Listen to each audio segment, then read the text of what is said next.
the descent into shadow is not a journey one volunteers for. It begins quietly, often disguised as love, connection, or destiny. The empath, drawn by a deep intuitive resonance, encounters the narcissist not as an enemy, but as a mirror reflecting back their own compassion, light, and capacity for understanding. Yet, beneath the charm, the admiration, and the magnetic pull lies the abyss, a psychic underworld where identity begins to blur and energy begins to drain. The empath, guided by an unconscious desire to heal, unknowingly steps into the terrain of the shadow, where every act of kindness becomes both a gift and a wound. It is here, in the unseen corners of the soul, that the empath meets not only the narcissist's darkness, but the parts of themselves they have long refused to face. At first, the descent feels like devotion. The empath believes they are saving someone. They see the child hidden within the narcissist's arrogance, the pain behind their cruelty, the loneliness beneath their manipulation. They think love can melt the mask. But as time unfolds, the empath begins to feel an invisible inversion. The more they give, the less they feel themselves. Their emotions no longer belong to them. Their joy, once self-sourced, now depends on the narcissist's approval. Their peace, once inward, is replaced by anxiety. This is the beginning of energetic fusion, the empath's spirit entwining with the wounded ego of another. What began as healing transforms into absorption. The empath becomes the emotional vessel for everything the narcissist refuses to confront.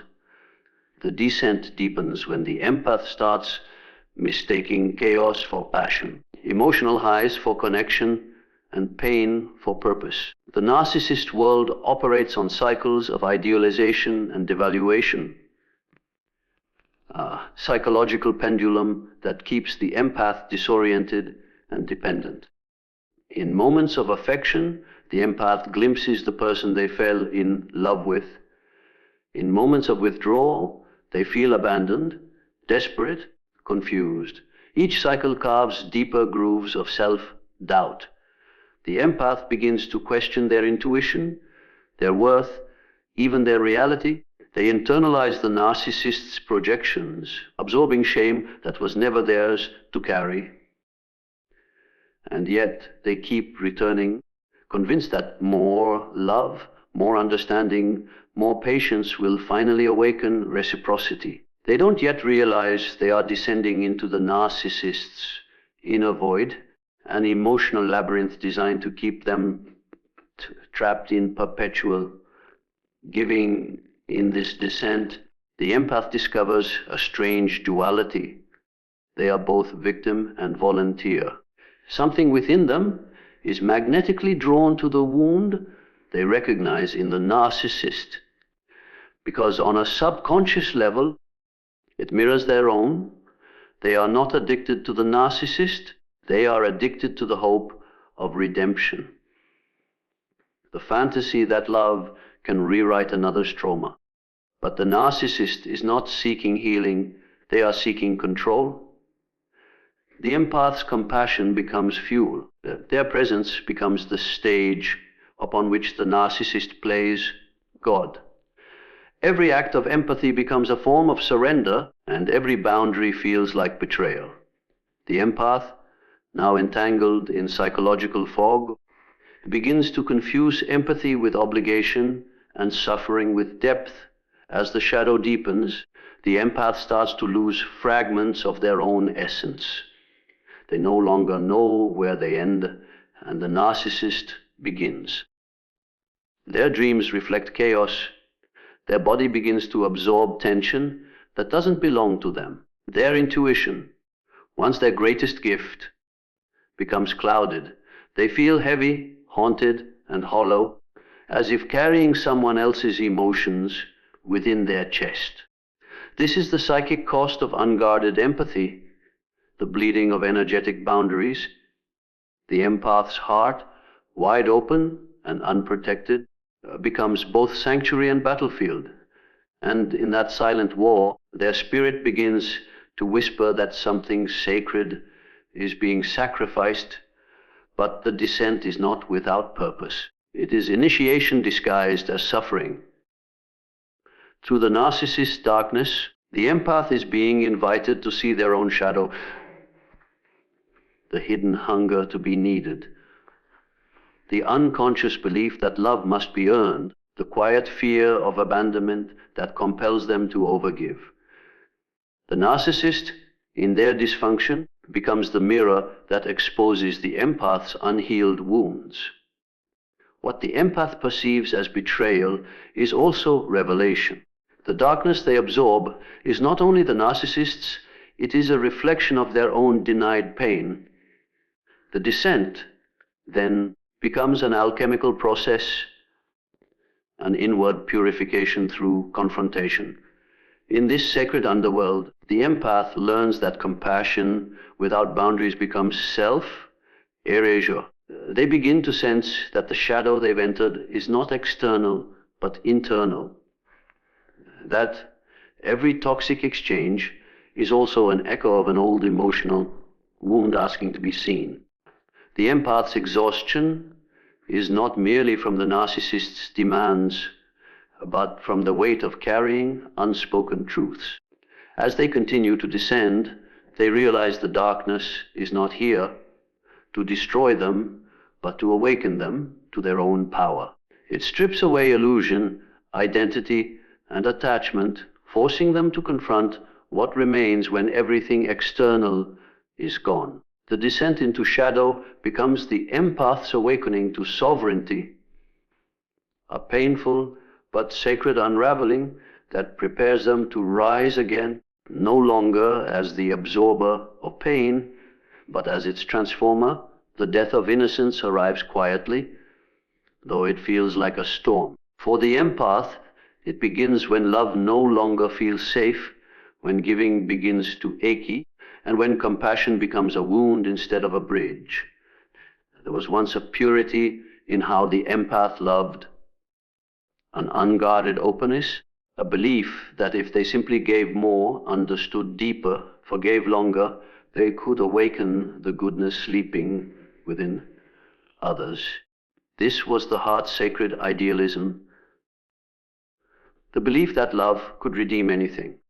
But when that love collides with the cold machinery of the narcissist's ego, innocence begins to fracture. What once felt divine becomes disorienting.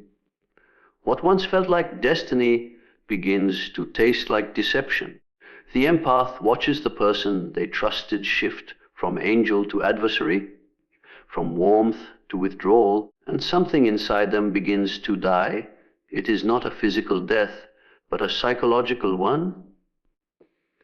The death of naivety. The empath who once saw beauty in every broken soul begins to see patterns in the pain.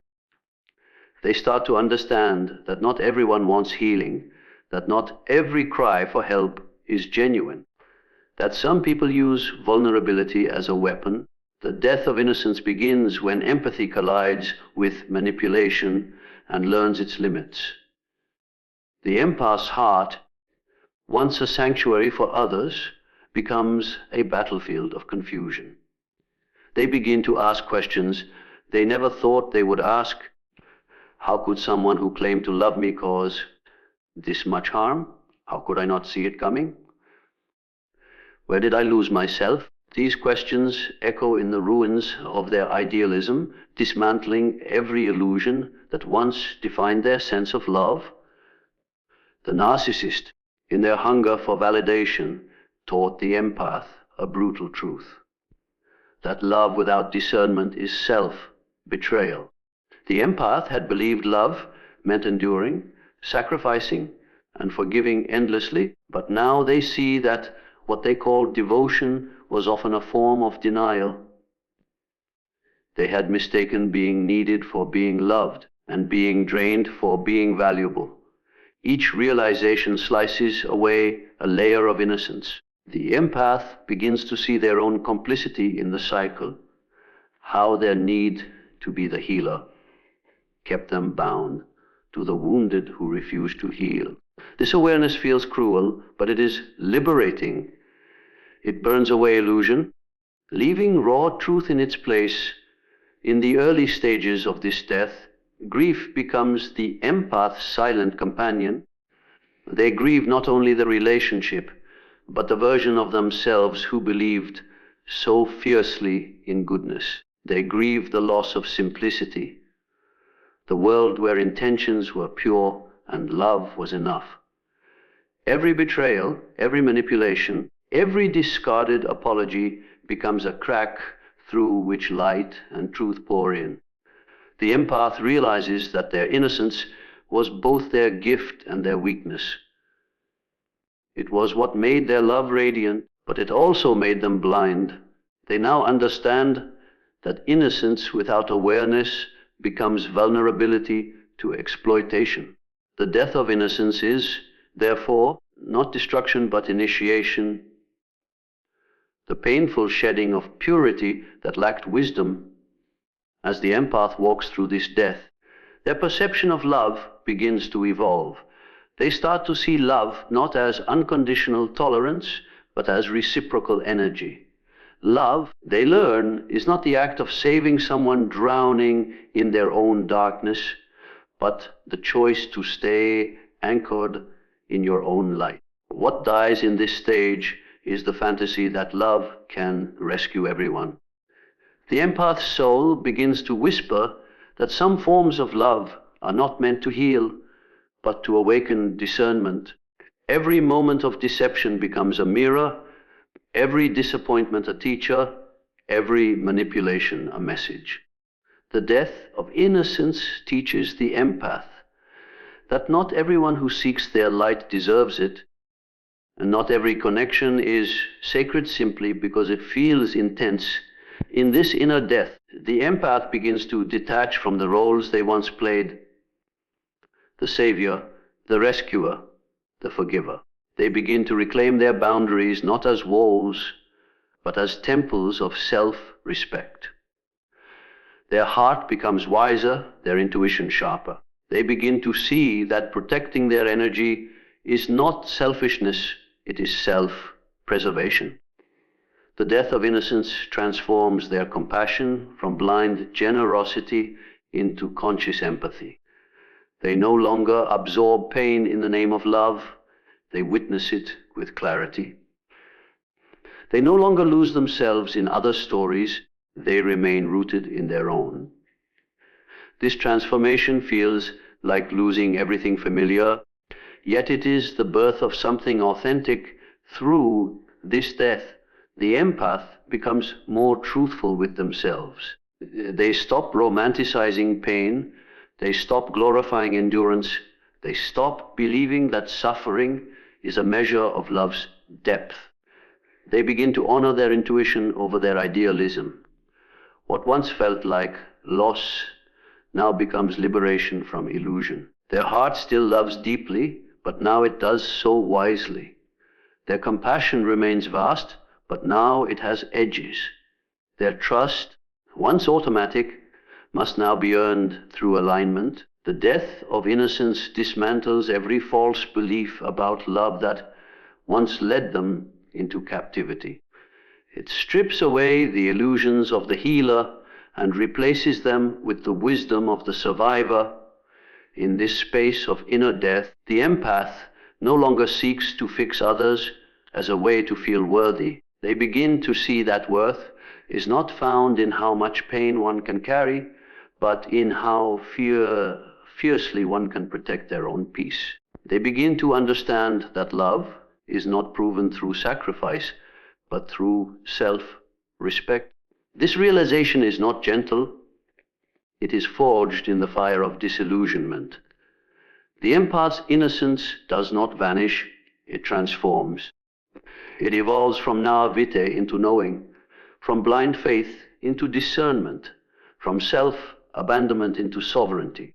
This death is sacred because it births a new form of consciousness, one that no longer confuses light with weakness or empathy with surrender Through this quiet death, the empath steps out of illusion and into truth, carrying the wisdom that love must never cost the soul its own light. The birth of emotional alchemy begins when the empath, standing in the ruins of what once was love, finally understands that survival alone is not transformation. They have endured the narcissist manipulation, their subtle cruelty, their emotional starvation, and their chaos disguised as passion. Yet something deeper begins to move beneath the surface of their pain, an invisible stirring that signals the start of transmutation. The empath realizes that they can no longer live as an emotional sponge, absorbing everyone's shadows until their own light fades. What once felt like empathy now feels like entrapment. They begin to sense that their sensitivity, once their greatest burden, is also their hidden power.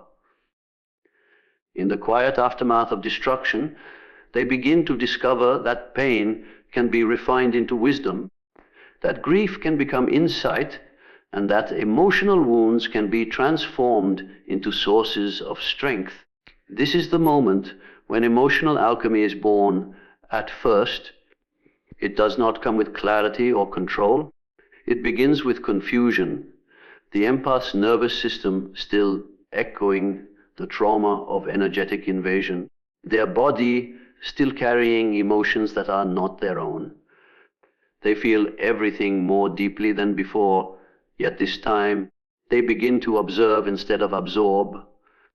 They start to notice the texture of energy, the way anger feels heavy and sharp, the way sadness feels slow and cold, the way love feels expansive and fluid. This awareness becomes the first step in alchemy, the separation of self from other. They realize that not every feeling within them belongs to them. This distinction, subtle but powerful, becomes the foundation of transformation. Emotional alchemy begins where identification ends. When the empath stops saying, "I feel everything," and starts asking, "Whose feeling is this?" the unconscious absorption turns into conscious perception. As they practice this awareness, they begin to reclaim their inner authority. They no longer drown in collective emotion. They become the observer of its tides. The same intuition that once overwhelmed them now becomes their compass. They start to sense the hidden motives behind words, the unspoken pain behind anger, and the silent cries beneath arrogance. But instead of reacting, they remain still.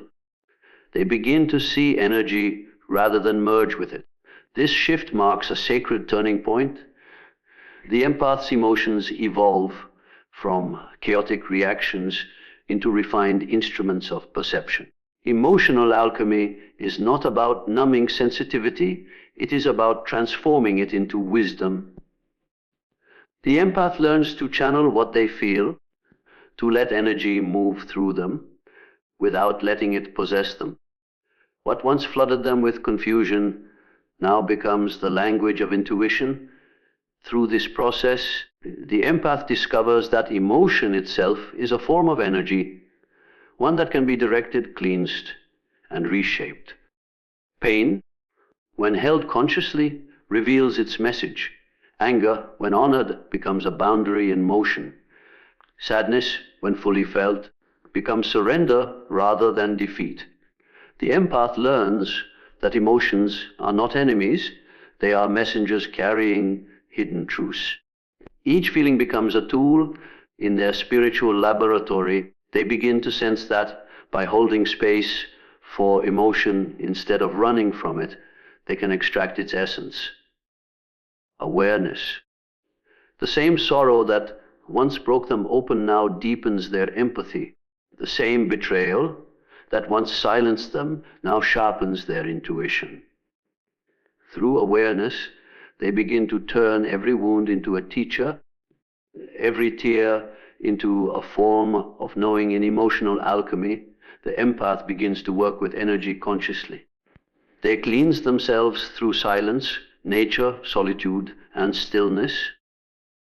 They learn the importance of grounding, returning to the body, returning to breath, returning to the present moment. They realize that peace is not the absence of feeling, but the mastery of it. When the empath feels a wave of emotion, they do not resist it, they allow it to pass through like wind through open space. In doing so, they stop accumulating pain and start releasing it.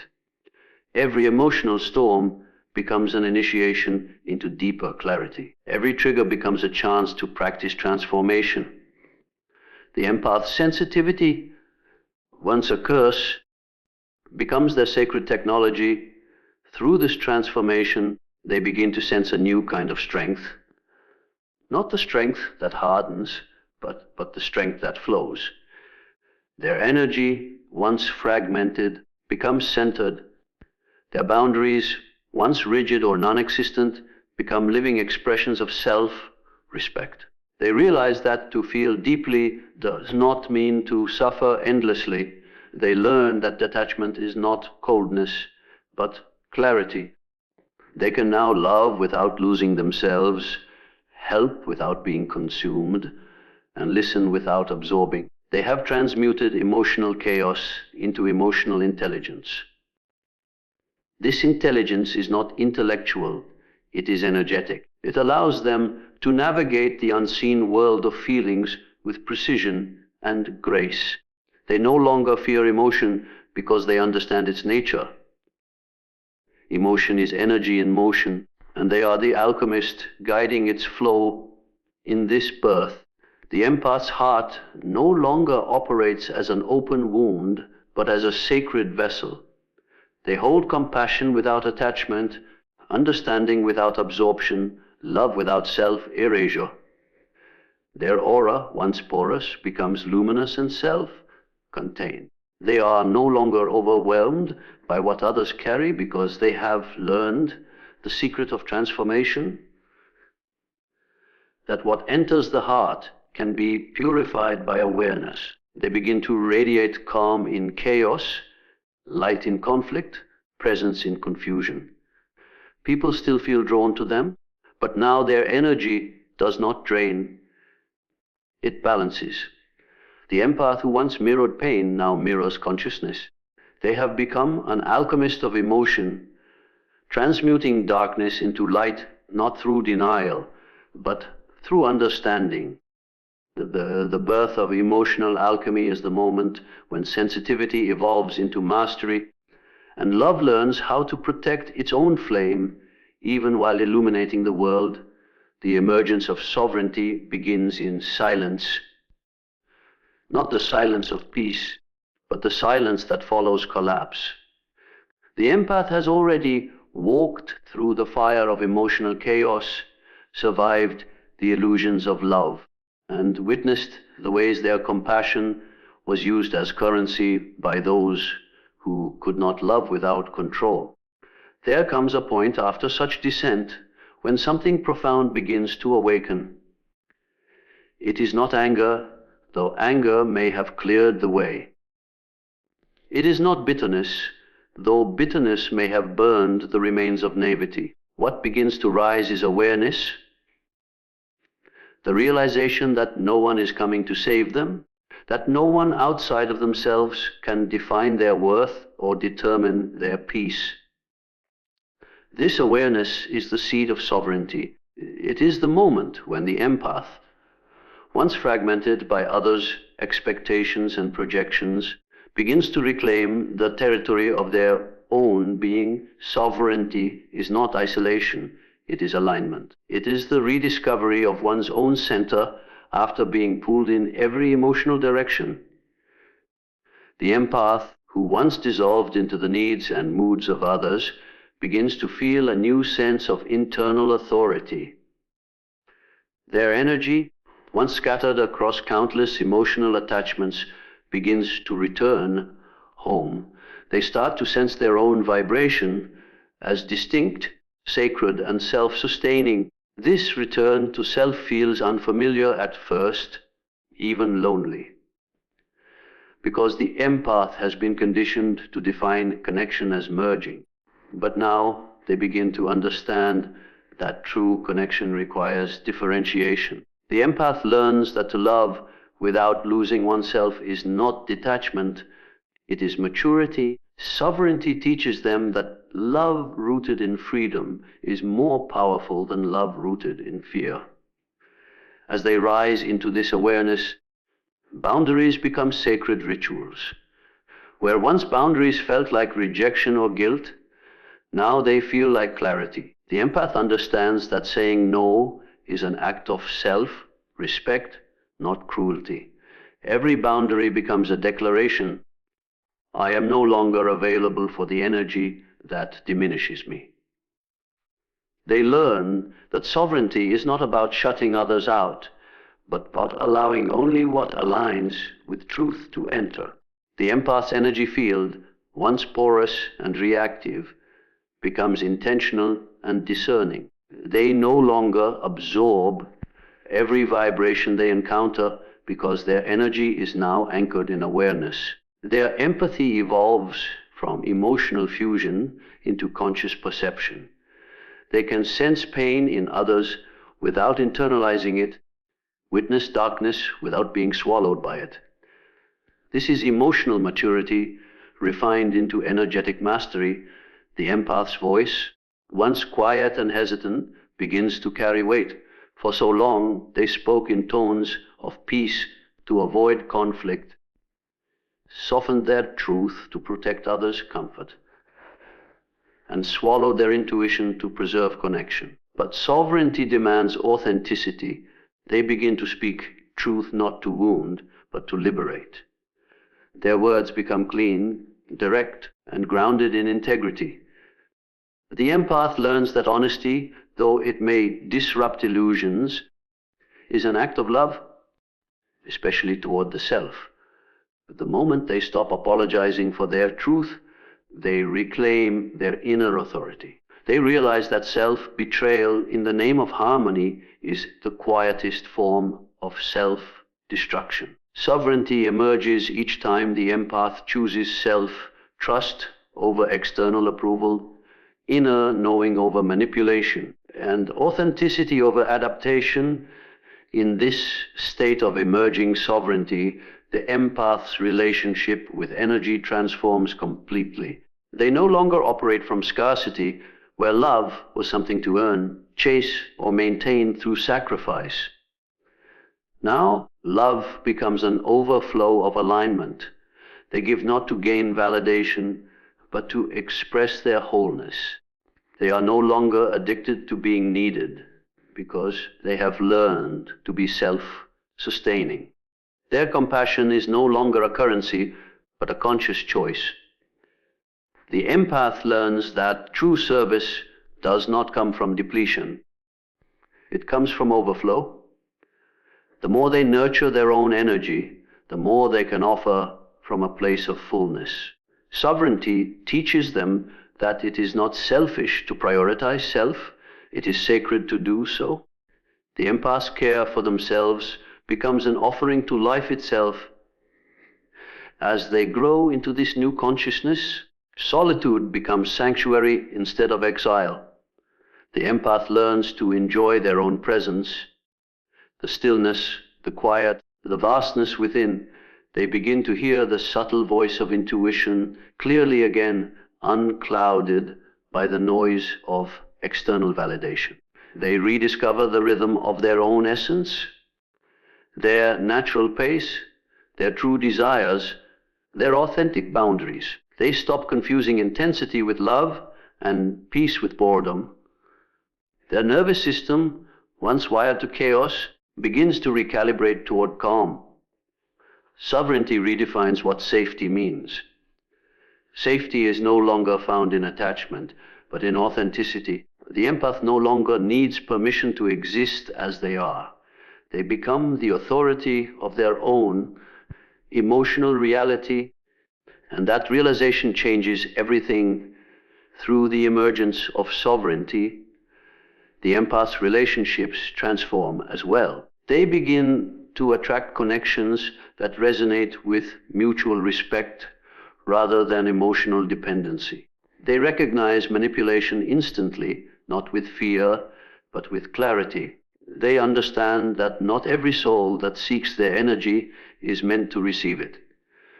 They give consciously now, from choice, not compulsion. Their empathy, once a survival mechanism, becomes a conscious gift. They love deeply, but no longer self-abandon in the process. They can stand beside others in their pain without losing their own grounding. Sovereignty allows them to hold space for the world without carrying its weight. This balance between openness and protection, compassion and discernment marks the true evolution of the empath's journey. What once felt like loss now feels like liberation. The empath no longer defines their identity through sacrifice. They begin to live from a place of inner wholeness that does not seek completion outside itself. Their energy, once reactive, becomes radiant. Their presence no longer bends to fit others' needs. It stands rooted, calm, and magnetic. The emergence of sovereignty is the moment the empath stops existing as a no reflection of others and begins existing as a conscious creator of their own energetic reality. It is the rebirth of self after years of fragmentation, the reclamation of power once freely given away, and the quiet realization that peace was never found through others. It was waiting within them all along. The return as the wounded healer is not a triumphant comeback, but a quiet emergence from the depths of the soul. It happens after the empath has faced the devastation of loving someone who could not love them back in the same depth, after they have absorbed darkness, carried burdens not their own, and rebuilt themselves piece by piece. There is no applause when they rise, only silent stillness and the subtle hum of awareness. They have descended into pain, confronted illusion, and died to their old self. What returns is not the same being who once believed love could fix everything. What returns is a soul tempered by fire, purified by shadow, and reborn through self-knowledge. This return marks the moment when the empath, once victim to their own openness, becomes a master of their emotional energy. The wounded healer emerges with eyes that have seen both light and darkness without rejecting either. They no longer divide life into good and bad, right and wrong, love and loss. They see the thread that connects all opposites. Having endured the narcissist's manipulation and their own self-abandonment, they understand that healing does not come from avoiding pain, but from integrating it. The empath realizes that their suffering was not meaningless. It was an initiation into depth, compassion, and discernment. The pain that once broke them has become the very source of their wisdom. They no longer see wounds as weaknesses, but as sacred doorways through which consciousness expands. The wounded healer is the one who carries scars not as shame, but as symbols of transformation. This phase of returning is not about seeking justice or revenge. It is about embodiment. The empath begins to live what they have learned. They no longer preach compassion. They are compassion, but a form of compassion that has teeth, that knows when to walk away, that understands that enabling suffering is not the same as love. The wounded healer has learned the anatomy of energy, how projection works, how manipulation feels in the body, how intuition whispers before it shouts. They have learned the subtle difference between helping and rescuing, between feeling and absorbing, between love and dependency. These lessons, carved into their being by pain, now guide every interaction. They no longer enter relationships from emptiness, seeking to fill a void, but from fullness, seeking connection. They no longer confuse chaos with intensity or control with care. Their empathy has matured into wisdom that no book, teacher, or doctrine could have taught. The wounded healer becomes magnetic not because they seek attention, but because they emanate authenticity. There is a calm in their presence that others can feel, a stillness that comes from knowing themselves beyond illusion. They attract those who are ready to awaken, and they repel those who thrive on unconsciousness. Their energy no longer fluctuates in response to others. It holds steady, anchored in awareness. People come to them for guidance, comfort, or clarity, sensing that they carry the map through the dark terrain of the psyche. But the wounded healer does not heal others by fixing them. They heal by embodying wholeness.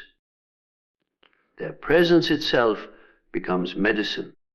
They no longer give from depletion, they give from overflow. They no longer lose themselves in others' pain. They illuminate the path for others to face it themselves through their journey.